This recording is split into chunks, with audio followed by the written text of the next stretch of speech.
Taking a look at Cris here in lane 6, so in the 100 backstroke, I'm going to play your whole race straight through, and I'm going to go back and kind of slow-mo some things, break some things down with your technique. So here's the whole race straight through first.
Okay, so end time 1:27.76. That's a 7-second drop from the previous time you swam this race.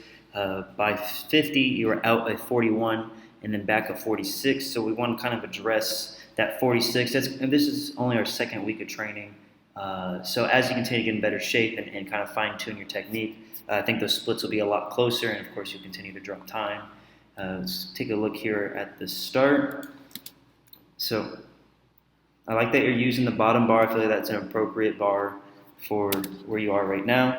When you come to take your mark, I like that your feet are up high here.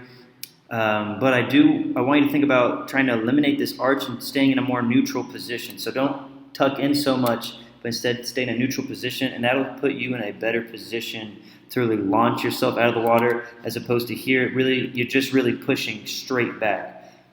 So just real quick, and I don't want to point out other swimmers too much, but just notice this guy right here, he really jumps up and kind of creates this arch in his back and gets above the water and really is doing truly a back dive, as opposed to over here, you're really doing more of a back push, okay? So you do get underwater there a little bit and you come up, you establish a very fast tempo and strong legs here at the start of the race, but that is going to fade as the race goes on.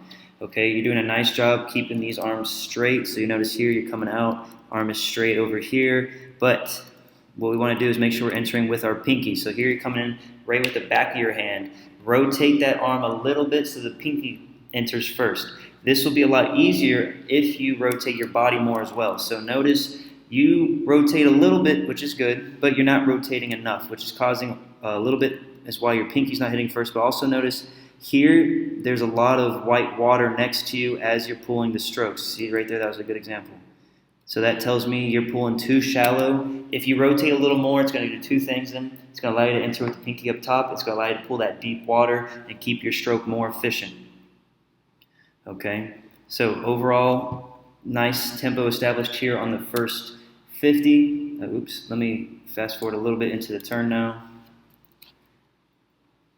So coming into the turn over right into a flip.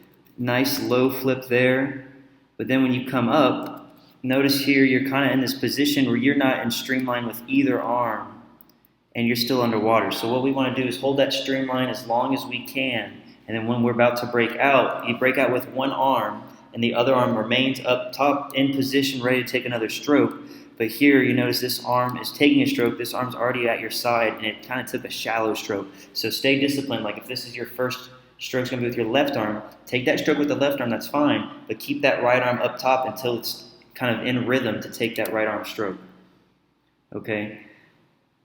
And here, we're starting to get tired in the race, which is fine. Like I said, it's only the second week of training. But with this Exhaustion, you're getting even flatter in the stroke, and now look at this. These arms are really pulling shallow water. We got to really stay disciplined on our rotation, and we got to make sure we're really driving through the legs. Okay, but again, 7-second drop with a lot of things to improve. I think this puts us in a really good position to continue to drop time throughout the season. Really happy with that, Chris. Nice job.